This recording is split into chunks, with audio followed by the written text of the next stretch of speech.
حضرت عرفہ بن ربی حضور کے غلام ہے، وہ روایت کرتے ہیں، کہتے ہیں جب جبلہ اہم کے خلاف ہم لڑنے گئے تو روم کی فوجیں بھی تھی اور عرب کے دیگر قبائل کی فوجیں بھی. کہتے ہیں ہمارے سپہ سالار کا نام حضرت خالد بن ولید تھا، معمولی آدمی نہیں جسے نبی پاک نے فرمایا یہ اللہ کی تلوار ہے. سیف اللہ خالد بن ولید سپہ سالار تھے، لیکن کہتے ہیں کہ ہم نے ذرا سا حملہ کیا تو انہوں نے اتنی سخت ہم پر مزاحمت کی کہ مسلمان کہنے لگے آج بچ کے نہیں جائیں گے. کہتے ہیں ہم سارے حضرت خالد بن ولید کے قریب گئے. یہ کوئی ہم نے نہیں حوالہ لکھا، یہ تاریخ اسلام، ان کو سارے مسالک پڑھتے. کہا حضرت خالد بن ولید سے کہ حضور مسئلہ کیا ہے، کسی جنگ میں پیچھے نہیں اٹھے، آج کیا ہوا؟ جناب خالد بن ولید کہنے لگے میری ٹوپی گھر رہ گئی ہے. میری کوئی نہیں سمجھ آئی آپ کو؟ میری تو نے کہا حضرت صاحب ٹوپی ہم سے لے لیں.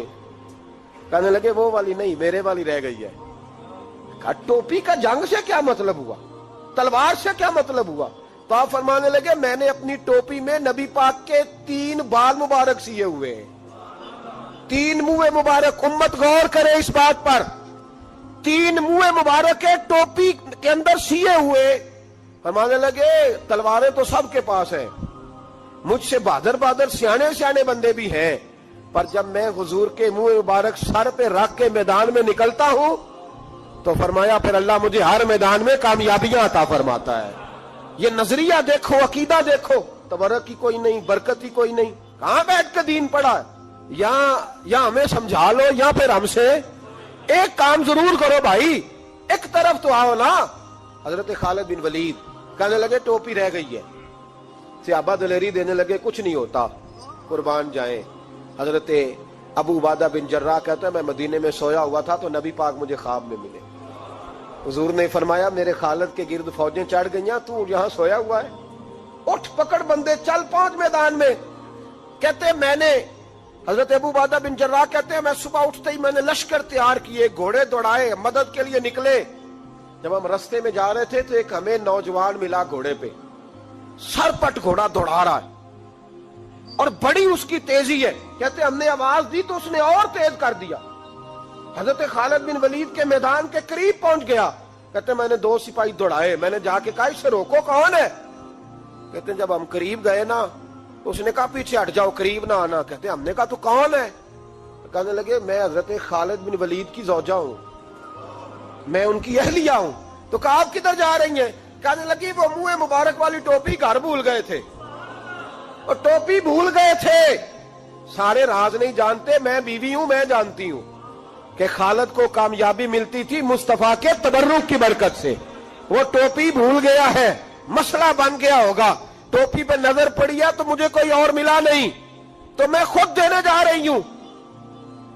حضرت ابو عبادہ بن جراح کہتے ہیں ہم نے کہا کہ ہمیں دے دو بہن، ہم دے دیں گے. کہنے لگے نہیں، ہمیں پتا ہے اس کا ادب کس طرح کرنا ہے، کیونکہ ہمارے گھر میں رہتی ہے تو ہمیں پتا ہے ادب.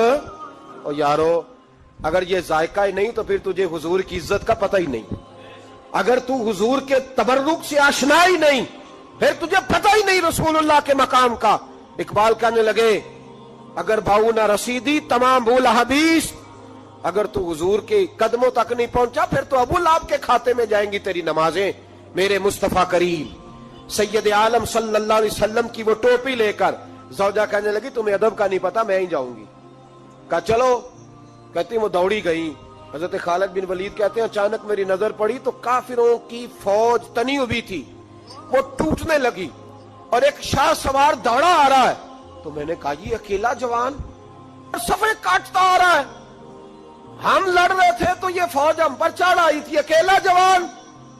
کہتے ہیں جب وہ جوان قریب آیا تو حضرت خالد بن ولید کہنے لگے جوان تو کون ہے، اکیلے نے سب کھول دی. تو کہتے ہیں زوجہ بول کے کہنے لگی نہیں مسئلہ جوان کا یا کمزور کا نہیں خالد، مسئلہ یہ ہے کہ ٹوپی آج میرے پاس ہے، مسئلہ یہ ہے کہ ٹوپی آج اصل شے میرے پاس ہے تو اس لیے صفے کاٹتی جا رہی ہوں، ورنہ مجھے تو چھری بڑی مشکل سے چلانی آتی ہے. ٹوپی آج میرے پاس ہے. یہ ہے ارض جنت، یہ طیبہ کی زمین ہے، جنت بھی یہی، مال کے جنت بھی یہی ہے. یہ میرے محبوب پاک کے تبرک کی برکت ہے. حضرت خالد بن ولید رضی اللہ تعالیٰ عنہ کو زوجہ کہنے لگی ٹوپی آ گئی ہے، ٹوپی آئی ہے تو سمجھ لو فتح بھی آ گئی ہے۔ حضرت خالد بن ولید نے ٹوپی پہنی، اتنی دیر میں حضرت ابو عبیدہ بن جراح بھی آ گئے، کہنے لگے تگڑے رہنا، پہنچ گئے ہیں۔ تو حضرت خالد بن ولید کہنے لگے نام بھی پہنچتے تو خیر تھی، اب مصطفیٰ کے بال مبارک پہنچ گئے، اب حضور کے منہ مبارک۔ او بھائیو یہ تبرک حضور جہاں رکے، صحیح بخاری، صحیح بخاری، صحیح بخاری حوالہ میرے ذمے۔ تو مسجد نبی کی دیوار نہیں نہ چومنے دیتا، تو حضرت حلیمہ کے گھر کا بوسہ نہیں نہ لینے دیتا۔ صحیح بخاری۔ حضرت عبداللہ ابن عمر مدینے کے مفتی، جنہیں میرے نبی پاک نے فرمایا راجل صالح، یہ نیک آدمی ہے، وہ جب جاتے تھے نا بیت اللہ شریف مکہ معظمہ، تو وہ جگہ ڈھونڈ ڈھونڈ کے نماز پڑھتے تھے جہاں میرے نبی نے نماز پڑھی ہے۔ سارا بیت اللہ حرم نہیں، لیکن وہ جگہ ڈھونڈ ڈھونڈ کے جہاں میرے رسول نے نماز پڑھی ہے، حضور نے جہاں نماز پڑھی۔ بھائیو اگر حضور علیہ السلام کے قدموں کی مٹی سے پیار ہوگا تبھی تو مصطفیٰ سے ہوگا، لیکن یہاں یہ ظلم ہے امت کے ساتھ، یہ زیادتی ہے۔ میں کہتا ہوں کہ یہاں ہمیں بتاؤ ان حدیثوں کا کیا ترجمہ کریں، قرآن مجید کی ان آیات کا کیا ترجمہ۔ حضرت ام سلمہ حضور کی زوجہ ہیں، بخاری مسلم، ان کے پاس حضور کا ایک بال مبارک تھا، چاندی کی ڈیبیا میں بند کر کے رکھا ہوا۔ جو لا علاج مریض ہوتا وہ حضرت ام سلمہ کے پاس لایا جاتا، وہ کہتی پیالے میں تھوڑا پانی لاؤ، پیالے میں پانی آتا تو وہ منہ مبارک کو پیالے میں ذرا بھگو دیتی، کہتی لو پی لو، اللہ شفا عطا کر دے گا۔ لا علاج۔ حضرت انس بن مالک 10 سال حضور کی نوکری کی، لوگ پوچھتے انس کیا کمایا ہے، کہنے لگے جو کمایا ہے وہ صندوق میں بند کر کے رکھا ہے۔ 10 سال نوکری کی نبی پاک، جو کمایا بند کر کے، انتقال کا وقت آیا تو حضرت ثابت بنانی کو بلایا، آپ کے شاگرد تھے، کہنے لگے جب بکسا کھول کے لا، کھول کے لائے تو ایک ڈبیا نکلی، فرمایا اسے بھی کھول، جب اسے بھی کھولا ایک منہ مبارک نکلا۔ کل زندگی کی کمائی، نبی پاک کا اقبال مبارک، کہا اس کا کیا کرنا ہے، فرمانے لگے جب مر جاؤں نا غسل دے کے تو میری منہ کھول کے زبان کے نیچے رکھ دینا۔ حضور اس کا کیا فائدہ، پر میں جب فرشتے حساب لینے آئیں گے من ربو کا بولیں گے، پہلا لفظ کہنے کے لیے منہ کھولوں گا تو سامنے حضور کا منہ مبارک ہوگا۔ پسے مردن فرشتوں نے جو تلاشی لی تو کیا نکلا، فقط ایک دل کے گوشے سے خیال مصطفیٰ نکلا۔ اور میرے اعلیٰ حضرت مشورہ دیتے ہیں، کہتے ہیں لحد میں عشق رخ شاہ کا داغ لے کے چلے، ہم نے اندھیری رات سنی تھی چراغ لے کے چلے۔ نبی کریم صلی اللہ تعالی علیہ وآلہ وسلم کو اللہ تعالیٰ نے اپنا آخری اور محبوب پیغمبر بنایا، تو حضور علیہ السلام نے تکمیل انسانیت کے لیے ساری ہدایات اپنے کرم سے اپنی امت کو عطا فرمائی۔ جب ہم یہ لفظ بولتے ہیں نا کہ نبی پاک کی سیرت کامل ہے، مکمل ہے، اکمل ہے، تو یہ ایک بہت بڑی بات ہے، یہ چھوٹی بات نہیں ہے۔ دنیا میں کوئی چیز بھی مکمل نہیں، آپ کروڑوں روپے کا گھر بنا دیں تو محسوس ہوتا ہے کہ کہیں نہ کہیں کوئی کمزوری رہ گئی ہے۔ دنیا میں کوئی چیز مکمل نہیں، اگر کوئی چیز مکمل اور کامل ہے تو وہ رسول پاک کی ذات گرامی ہے۔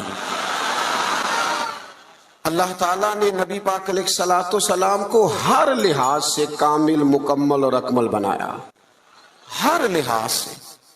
اور نبی پاک علیہ السلام کی سیرت اور صورت کے اندر اللہ تعالیٰ نے ایسی جاذبیت رکھی، ایسی کشش رکھی۔ حضرت عبداللہ ابن عباس رضی اللہ تعالیٰ عنہ فرمایا کرتے ہیں، آپ فرماتے ہیں کہ نبی پاک علیہ السلام کوئی معجزہ نہ بھی دکھاتے، حضور ڈوبے ہوئے سورج کو واپس نہ بھی بلاتے، چاند کے 2 ٹکڑے نہ بھی، درخت سجدے نہ بھی کرتے، کلمہ نہ بھی پڑھتے، تو فرماتے محبوب کا چہرہ ہی ایسا تھا، لوگوں نے دیکھتے جانا تھا اور کلمہ پڑھتے جانا۔ وہ جاذبیت، وہ حسن، وہ رعنائی، وہ چیزیں ایسی ہوتی ہیں جو قابل کشش ہوتی ہیں انسان کے لیے۔ تبھی تقاضا ہوتا ہے بندے کا کہ وہ چیز بندے کو اپنی طرف کھینچتی ہے۔ جتنی قابل کشش چیزیں تھیں صورت اور صورت کے لحاظ سے اللہ نے ساری مدینے والے محبوب کو عطا فرمایا محمد الرسول اللہ صلی اللہ علیہ وسلم، محمد اللہ کے رسول ہیں، محمد اللہ کے رسول، کامل صورت و سیرت کے ساتھ اللہ نے محبوب کو مبعوث فرمایا۔ اب جو نبی پاک علیہ السلام نے تربیت کی بات کی نا، لوگوں کو سمجھانے اور سکھانے کی بات کی، تو ایسا نہیں ہے کہ جو بات اچھی تھی فقط جو اچھی تھی وہ حضور نے کر دیا، ایسا نہیں،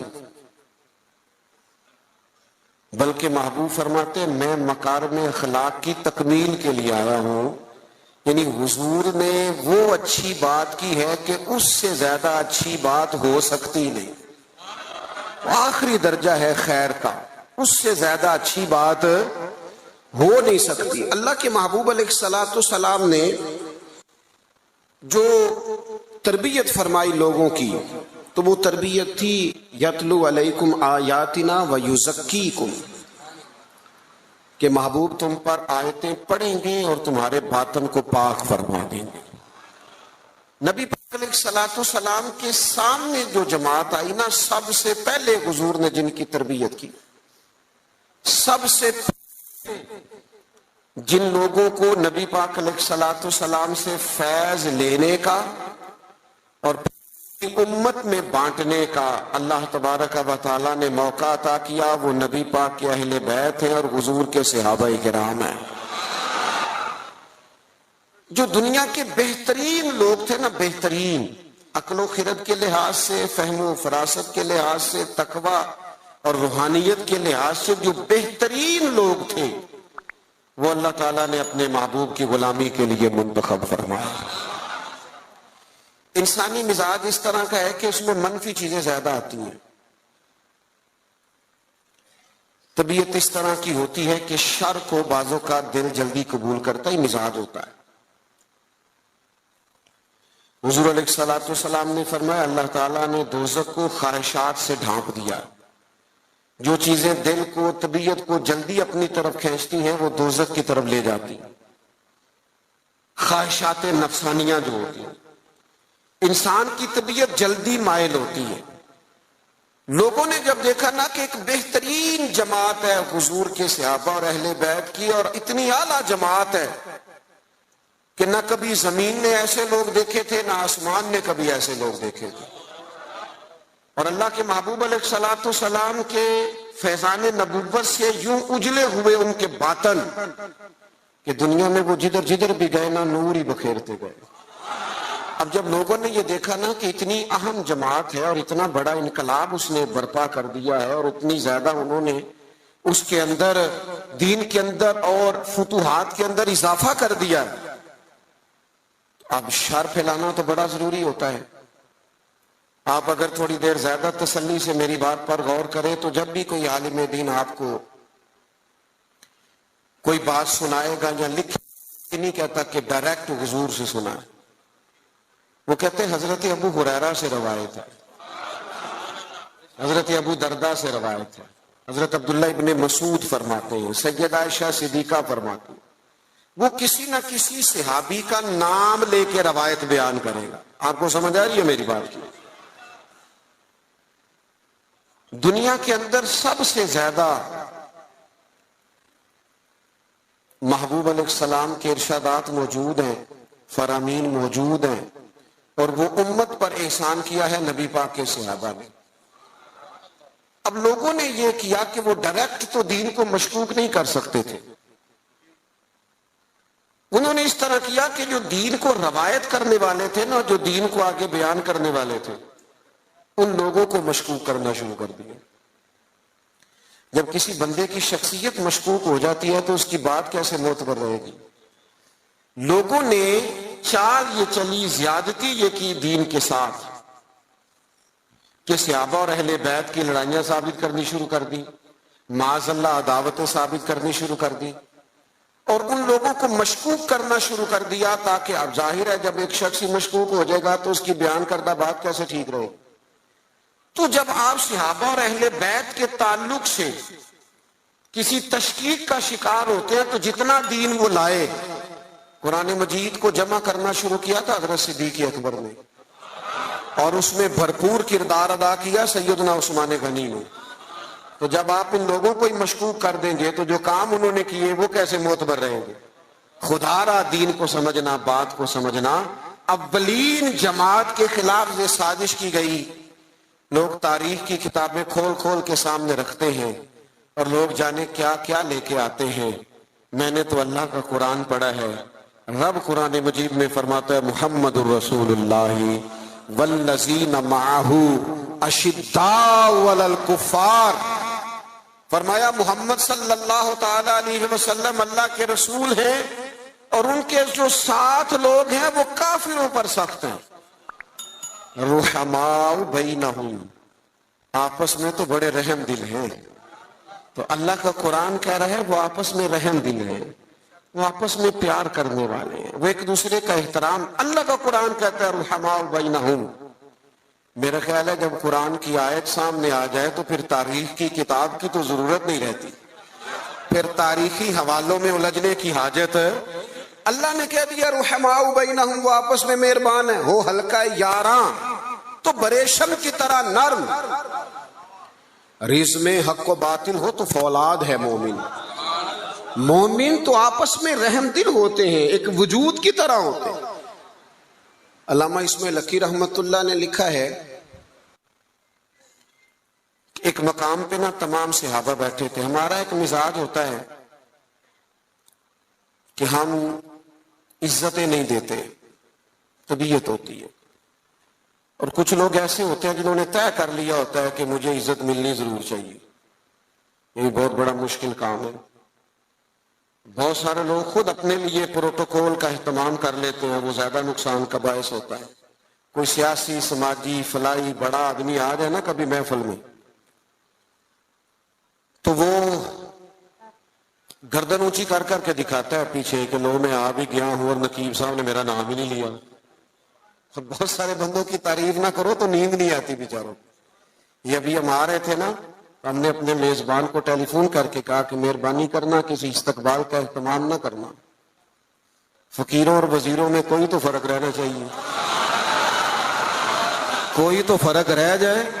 یہ پہلے کہا، آنے سے پہلے کہا، پوچھ سکتے ہیں. اور میں آ رہا تھا تو ایک سنگی جو ہیں وہ جلدی سے گرنے لگے پیروں میں. میں آپ کو ذمہ داری سے کہتا ہوں آپ ہماری بات مانیں، جو کہہ رہے ہیں تو پھر ہمارا فائدہ ہے، ورنہ پیروں کی کیا بات ہے. میرے جیسے تو گناہگار کے ہاتھ چومنے سے بھی آپ کو کچھ نہیں ملے گا، کوئی فائدہ نہیں. مان نام کے من دان، یہ تو مجھے آپ نے کرسی پہ بٹھا دیا ہے، ورنہ تو پتہ سارا ہے سردار مکیتیاں دا ادا پردہ چپائے بھلا ہو سی. آپ میں سینکڑوں لوگ ایسے ہیں جو مجھ سے 1000 درجے اعلیٰ ہیں.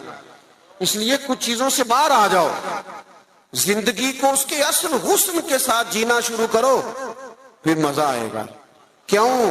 اس لیے کہ میرے کریم محبوب نے فرمایا تو رب کی رضا کے لیے جھک جا، اللہ تجھے عزتیں عطا فرما دے گا،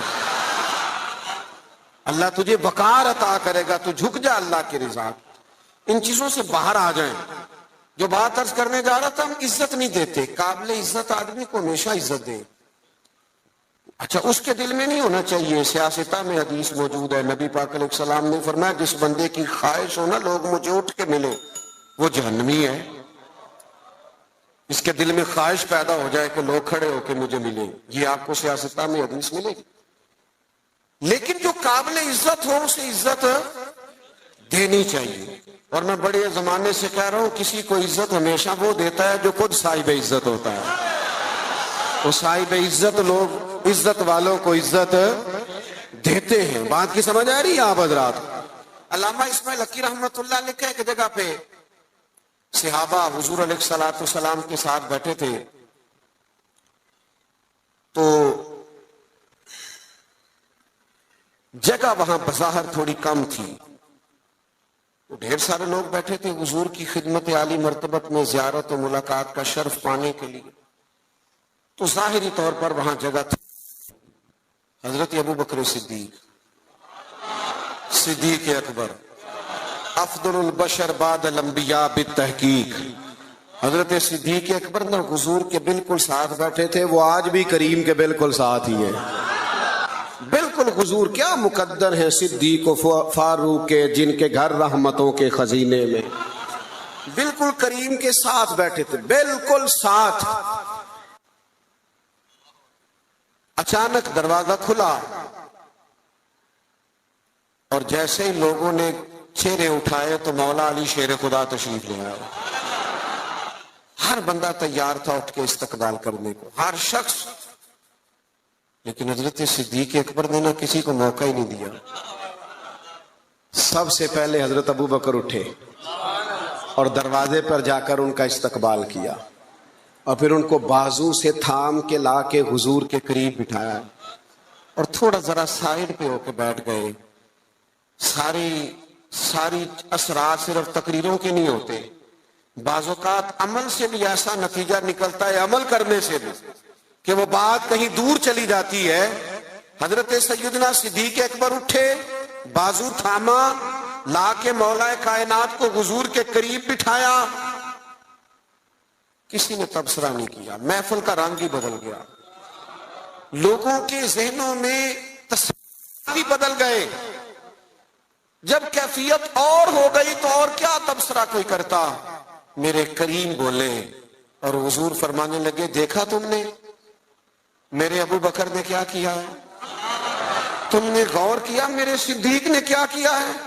پھر حضور فرمانے لگے، عزت والا ہی کسی کی عزت کو پہچانا کرتا۔ اہل فضل ہمیشہ، ہمارا نا دور آ گیا ہے حقوق مانگنے کا، ہر آدمی حقوق مانگ رہا، اور ہر محکمے کے الگ الگ حقوق ہیں، اور ہر بندہ شکوہ کر رہا۔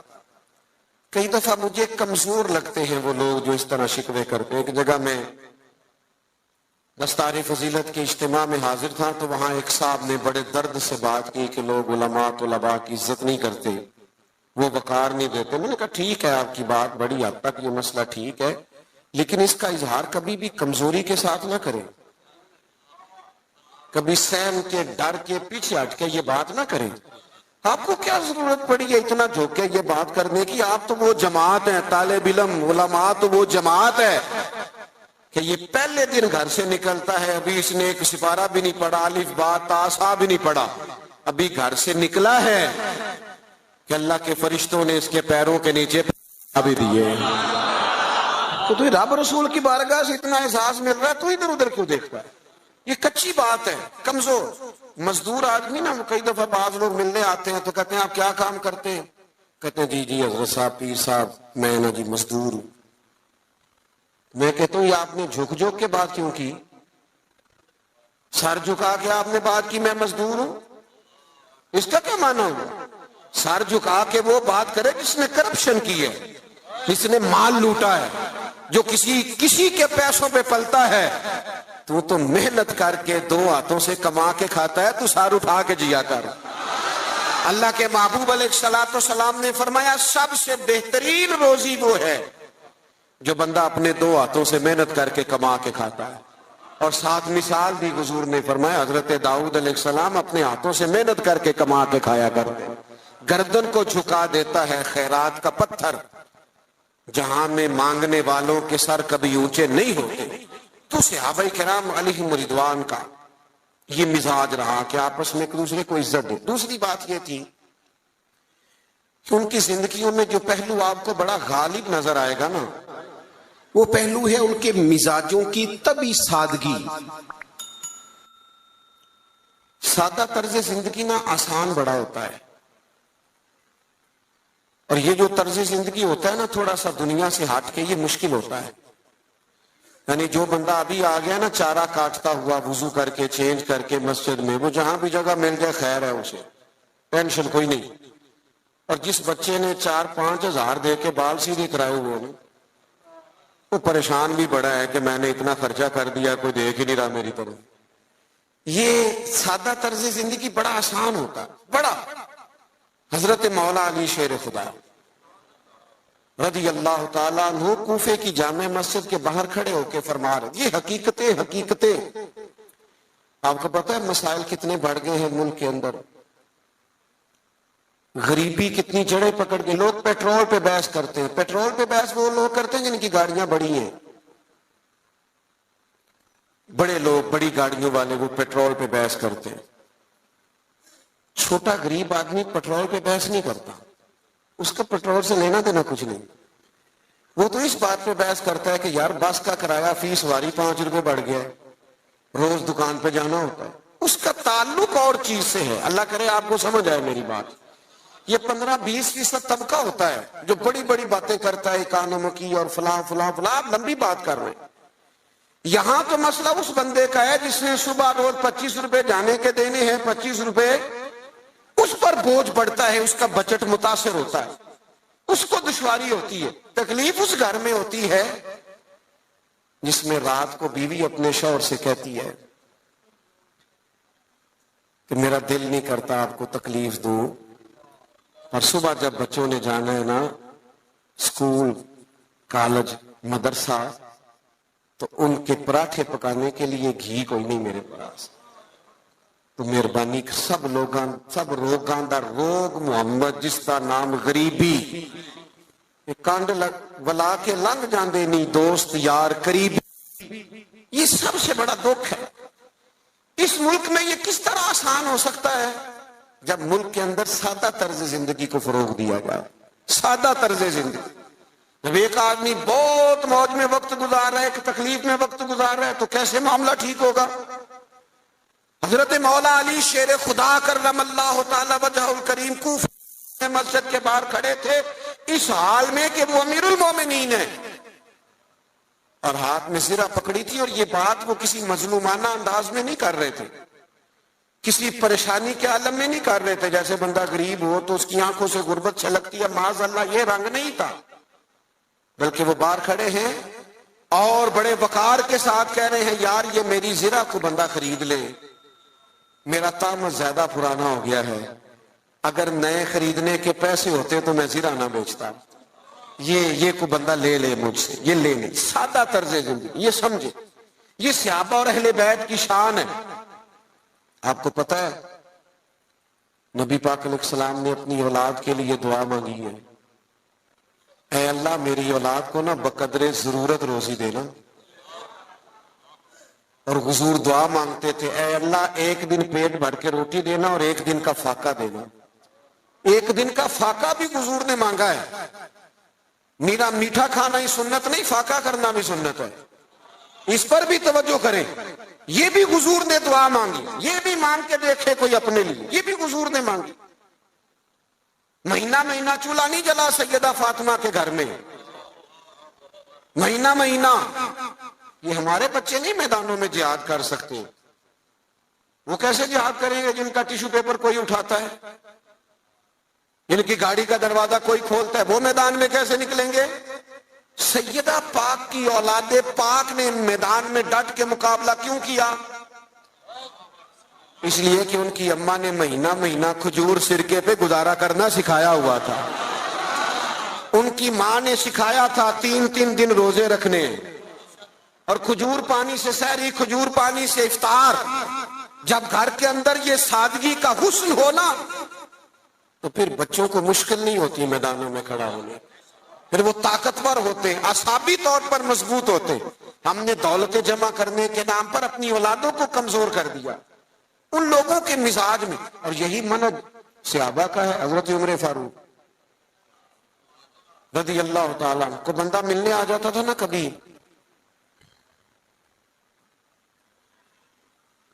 تو پوچھتا تھا تمہارے بادشاہ کا محل کہاں ہے؟ تو صحابہ فرماتے تھے ان کا محل کوئی نہیں, وہ یہیں تھے, کبھی مسجد میں مل جائیں گے. اور جا کے پوچھتے تھے جناب امیر المومنین کہاں؟ تو مسجد والے کہتے تھے یہیں تھے, کہیں باہر نکل گئے. باہر نکل کے پوچھا حضرت عمر کہاں ہیں؟ تو انہوں نے کہا وہ باغ ہے نا فلانا, اس باغ کی. تو اس نے کہا حد ہو گئی ہے, ہمارا تو بادشاہ گلی میں نظر آ جائے تو پورے علاقے کو پتہ چل جاتا ہے بادشاہ سلامت آ گئے. اور یہاں عجیب منظر ہے کہ امیر المومنین اور 22-24 لاکھ مربع میل کی حکومت. یہ سادہ طرز زندگی اسی کسے دے کچھ بھی نہیں لگ دے, نہ کوئی ساڈا دردی تے نالے اٹھ بھلیا چل اوتھے بسیے جتھے نہیں سنے نہ کوئی ساڈی ذات پچھانے نہ کوئی سانو منے. یہ طرز زندگی، یہ انداز تکلم. حضرت سیدنا فاروق اعظم ادھر گئے ہیں ایک دفعہ نا، تمام صحابہ نے یہ ذرا اس کا مزہ لے کے دیکھیں، اس کا بڑا مزہ ہے. میں کئی دفعہ دوستوں سے کہتا ہوں روب کپڑوں کا نہیں ہوتا، روب کردار کا ہوتا ہے. ہاں کسی آدمی کا 6 کروڑ کا مکان ہو نا، بڑی سوسائٹی میں بڑی کوٹھی، تو پیسہ کرپشن کا ہو تو لوگ دروازے پہ کھڑے ہو کے کہہ دیتے ہیں 2 نمبر مال ہے.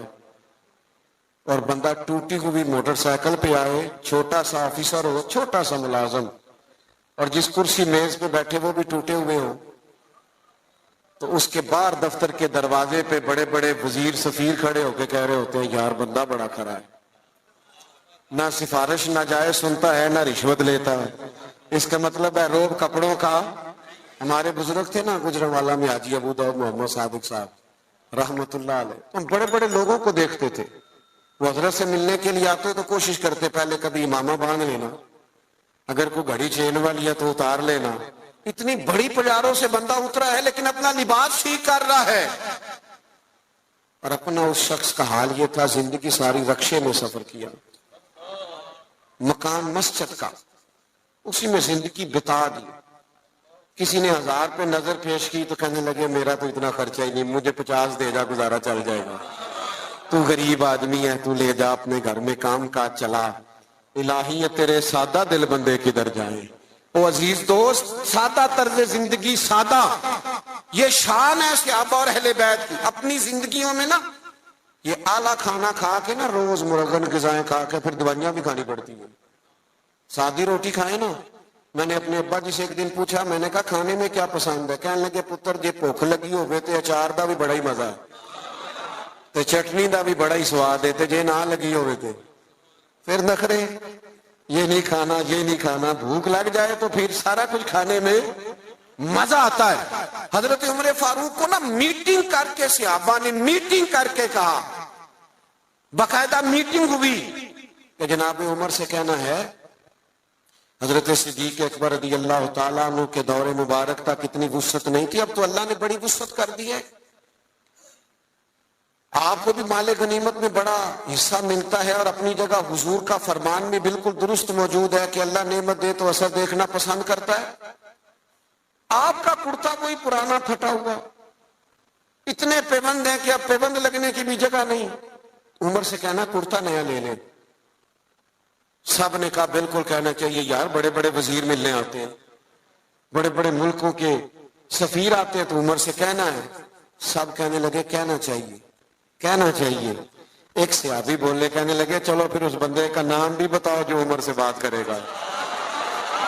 بندہ ایک چنو نا جو سیدنا عمر سے، ان کے روب کے سامنے کوئی بات کرے گا. ایک صحابی کہنے لگے ہے نا ایک بندہ جن کی بات نہیں ٹالیں گے. کہا وہ کون ہے؟ کہنے لگے مولا علی شیر خدا، ان کی بات نہیں ٹالی جائے. حضرت علی سے گزارش کی آپ مہربانی کریں.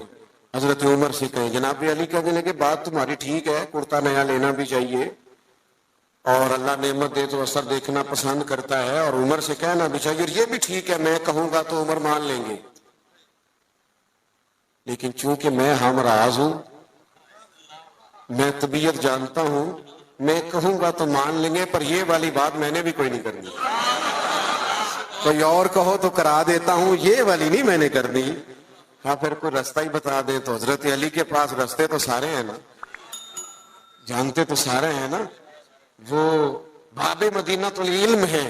حضرت مولا علی کہنے لگے رستہ ہے نا، سیدہ عائشہ صدیقہ وہ ماں ہے نا مومنوں کی، تو ماں کی بات ٹالی نہیں جا سکتی.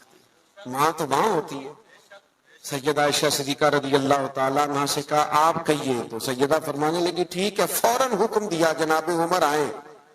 انہوں نے بھی چند منٹ بھی نہیں لیے، فوراً حاضر ہوئے. ہر جگہ پہ نا بحث نہیں کرنی چاہیے، کچھ جگہ غلامی بھی کرنی چاہیے، چپ کر کے بھی مان لینی چاہیے. سانو قید سجن دا گہنا ہے، وہ جینجے رکھے اونج رہنا ہے، کبھی مان لینا چاہیے چپ کر. حضرت عمر دوڑے گئے. اماں جی میں حاضر ہوں. کہا امیر المومنین نے ایک بات کر لی، آپ حکم کریں. فرمانے لگی لوگوں کا خیال ہے کہ بڑے لوگوں کو آپ سے ملنا ہوتا ہے اور آپ کا کرتا وہی پرانا.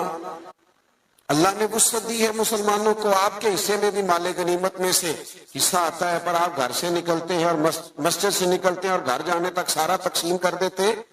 ایک کرتا لے لے, کیا حرج ہے؟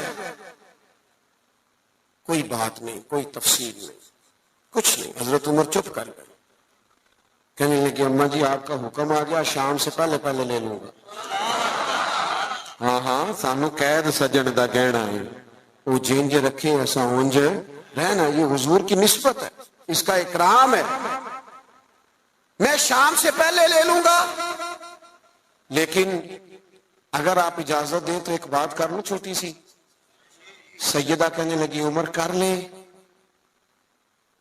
تو جناب عمر بات کرنے سے پہلے رو پڑے. کہنے لگے اماں جی یہ جو کرتا میں نے پہنا ہے نا, میں حضور کے زمانے میں بھی اسی طرح رہتا تھا. ابو بکر صدیق جب مجھے مشوروں کے لیے بلاتے تھے تو اسی طرح پیبند والے کرتوں میں میں جایا کرتا تھا. آپ حکم کریں گی تو شام سے پہلے پہلے لے لوں گا, لیکن میں اسی طرح رہتا تھا. اس طرز زندگی میں مجھے قرار ہے. تھوڑی دیر سناٹا چھا گیا, جواب کوئی نہ آیا. جب جناب عمر نے توجہ کی تو سیدہ عائشہ کے رونے کی آواز آ رہی. تھوڑی دیر کے بعد فرمانے لگی عمر جو صحابہ نے کہا وہ بھی ٹھیک تھا, لیکن جو آپ کہہ رہے ہیں وہ تو بالکل ہی ٹھیک ہے. آپ اپنے حساب سے جیئیں. ایک تو آپس میں محبت احترام, اور دوسرا طرز زندگی سادہ, اور تیسرا آپ ساری کتابیں پڑھ لیں, سیدہ فاطمہ, مولا علی, حسنین کریمین علیہم رضوان کی سیرت پر ساری کتابیں, ہر کتاب میں لکھا ہوگا کہ گھر میں مہینہ مہینہ چولہا نہیں جلا, روٹی نہیں پکی, ہر کتاب میں لکھا ہوگا. لیکن مزے کی بات یہ ہے جس نے یہ لکھا ہے نا مہینہ مہینہ چولہا نہیں جلتا تھا, اس نے 2 صفحے چھوڑ کے یہ بھی سبھی نے لکھا ہے کہ گھر میں مہینہ مہینہ چولہا نہیں جلتا تھا, پر جو دروازے پہ آتا تھا اسے جھولی بھر کے عطا فرماتے تھے. مالا والے سخی نہیں ہوں گے کہ سخیاں کل مال نہیں ہوتا. مالا والے سارے نہیں, کچھ ہوتے بھی ہیں اللہ ماشاءاللہ. مالا والے سخی نہیں ہوتے تھے, سخیاں کل مال نہیں ہوندا. ہاں ایتھے اوتھے دوویں جانی, سخی کنگال نہیں ہوندا. یہ بھی بات پکی ہے. یعنی غریبی میں سخاوت, وہ ہمارے ہاں ہم نے یہ سمجھا ہے کہ سخاوت کروڑوں اربوں سے ہوگی, لاکھ آئیں گے تو سخاوت ہوگی, یہ ہم نے سمجھ لیا ہے. حالانکہ نبی پاک علیہ السلام نے تو یہاں سے سخاوت شروع فرمائی ہے. حضور فرماتے ہیں کہ گوشت پکاؤ نا تو شوربہ زیادہ کر لیا کرو, اور اپنے پڑوسی کو بھی سالن میں شامل کرو. یہاں سے سخاوت شروع کی, یہاں سے حضور, یہاں سے. آپ غور کریں صحابہ اور اہل بیت کی زندگیوں پر کہ ان کا طرز زندگی سخاوت کے معاملے میں کیا ہے. بڑا کم ہوتا ہے سگے بھائی کو لوگ دینے میں کتراتے, لیکن جب ہجرت کر کے مہاجرین مدینے آئے تھے نا تو انصار نے چلتے کاروبار آدھے آدھے دے دیے. یہ باتیں کرنی آسان ہے, لیکن کسی کو اپنا گھر, اپنے بچوں میں لوگ گھر تقسیم کرتے ہیں نا, دیوار میں دیوار نکل دیا تو روتے ہیں میرا گھر بٹ گیا ہے. اپنے بچوں میں بانٹتے وقت لوگ رو پڑتے ہیں. میرے دوستوں صحابہ نے تو آپس میں بانٹ دیا. میں بس بات ختم کرنے لگا ہوں. امام حسین رضی اللہ تعالیٰ عنہ گھر میں تھے, دروازے پہ دستک ہوئی. آپ نے صاحبزادے سے کہا دیکھنا کون ہے. عرض گزار ہوئے حضور ایک بھکاری ہے, فقیر ہے, مانگنے والا آیا. 600 یا 800 دینار پڑے تھے گھر میں. ہم نہ مانگنے والے کے لیے وہ نوٹ رکھا ہوتا ہے ہم نے جو بچہ بھی کوئی نہیں لیتا, ایک مانگنے والے کے لیے, ایک مسجد کی ٹوپی میں ڈالنے کے لیے, سب سے چھوٹا رکھا ہوتا ہے. کہا حضور وہ آیا ہے, تو 600 یا 800 دینار پڑے تھے. امام حسین اٹھ کے باہر تشریف لے گئے, وہ سارے کے سارے دینار فقیر کی جھولی میں ڈالے اور ڈھال کے فرمانے لگے پتہ نہیں تھا آپ نے آنا ہے, ورنہ میں کو بندوبست کر کے رکھتا ہے. یہ دیکھو خود بھیک دے خود ہی کہیں منگتے کا بھلا ہے. منگتے کا ایک تو ان کا احترام تھا آپس میں, ایک یہ کہ انہوں نے طرز زندگی سادہ. یہ جو فقیری ہے نا, یہ حضور کی مجبوری نہیں, یہ نبی پاک کی پسند ہے. فقر اختیاری ہے رسول پاک کا, حضور کی پسند ہے سادہ رہنا. اور تیسری بات یہ کہ سخاوت کرنا, دوسروں کا خیال رکھنا. ایک بات سن لیں اور میں اپنی بات کو ختم کروں. 9-10 محرم کی درمیانی رات تھی. عمر ابن سعد نے آ کے امام علی مقام سے کہا, 2 ہی باتیں ہیں, یا بیعت یزید کریں یا صبح جنگ کے لیے تیار ہو جائیں. تو امام فرمانے لگے ایک رات ٹھہر جاؤ, صبح بتا دوں گا. وہ چلا گیا, اس نے کہا ٹھیک ہے. حضرت عباس آئے.